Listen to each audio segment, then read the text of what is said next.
The movie begins with a family arriving at the Harbor Neuroscience Institute in New Hampshire, seeking answers for their young son, Christian Wolff.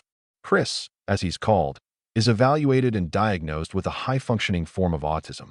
His parents reveal that his father's military career forces frequent relocations, complicating stability for the family. The institute's director offers to let Chris stay at the facility to better support his development, but his father refuses, believing that shielding Chris from upsetting situations would do him a disservice. He insists that Chris must confront difficulties to function successfully in the real world.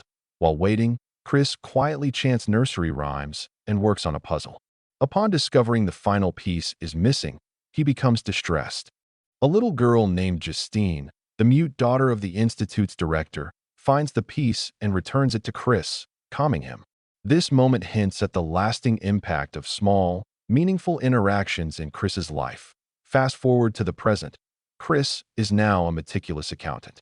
In his office, he assists an elderly couple, Frank and Dolores, helping them maximize their tax refunds. Grateful for his expertise, Frank invites Chris to practice shooting on their property. Meanwhile, at the U.S. Treasury Department, Ray King, the director, summons analyst Mary Beth Medina. He praises her skills, but questions why her career hasn't progressed further. When she claims satisfaction with her role, King challenges her honesty, presenting past arrest records and reminding her that falsifying federal job applications is a serious offense. He tasks Mary Beth with identifying the mysterious figure known as the accountant, who manages finances for criminal enterprises and is implicated in multiple murders, giving her a deadline of 1 month or her job is at risk. Chris returns home and prepares a simple, structured dinner, adhering to a strict nightly routine. Before bed, he turns on heavy metal music and strobe lights and massages his shins with a wooden rod to regulate sensory input. As he lies down, a painful memory surfaces, his mother abandoning the family during Christmas. After taking his medication, he falls asleep. The next day, Chris practices shooting on Frank and Dolores' property, impressing Frank with his skills. Later, he visits a storage unit where an Airstream trailer contains high-value collectibles, artwork, stacks of cash in multiple currencies, and a sophisticated arsenal. A British woman, his assistant, calls to warn him that he's drawing too much attention and suggests acquiring legitimate clients. Chris reluctantly agrees.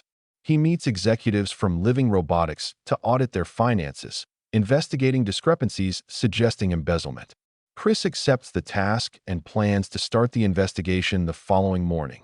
Meanwhile, Mary Beth reviews photos of the accountant and sends a cropped image to facial recognition for analysis. In Switzerland, Braxton, a ruthless enforcer, confronts a corrupt businessman, forcing him to stop cheating companies or face brutal consequences. At Living Robotics, Chris finds Dana Cummings asleep in the conference room. She apologizes, explaining she discovered the missing funds. Chris firmly states he prefers to work alone, and Dana leaves. He immerses himself in analysis, filling the whiteboard with calculations and continuing across windows until he achieves a breakthrough. Mary Beth isolates voices from a violent audio clip, detecting the accountant reciting nursery rhymes, a clue pointing to his neurological condition or childhood trauma. Chris shares findings with Dana, revealing that funds are being funneled into a fake company. A shareholder pressures him for answers, but Chris insists on needing more time. Braxton visits the shareholder, coercing him into a deadly choice to cover up embezzlement.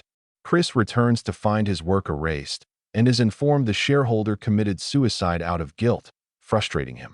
At home, Chris engages in another intense sensory ritual, recalling traumatic childhood memories of his father forcing him and Brax to fight each other under brutal supervision. Chris discovers a car tailing him, prompting him to revisit his shooting practice and relive memories of childhood abuse. Meanwhile, 2 thugs hold a couple hostage. Chris intervenes, killing one and subduing the other after interrogation. Say the name of your employer. Later, he saves Dana from fake delivery men.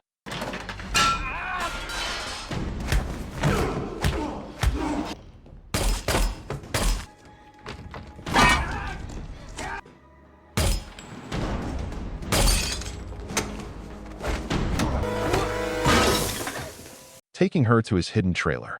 She discovers his stash of weapons, money, and rare items, pressing him for answers he struggles to give. Mary Beth consults experts on the nursery rhyme recitation, linking it to trauma or neurological conditions. She cross-references aliases of the accountant with high-income individuals, uncovering new leads. Chris takes Dana to a luxury hotel, explaining his combat training from his military father and his struggles with autism.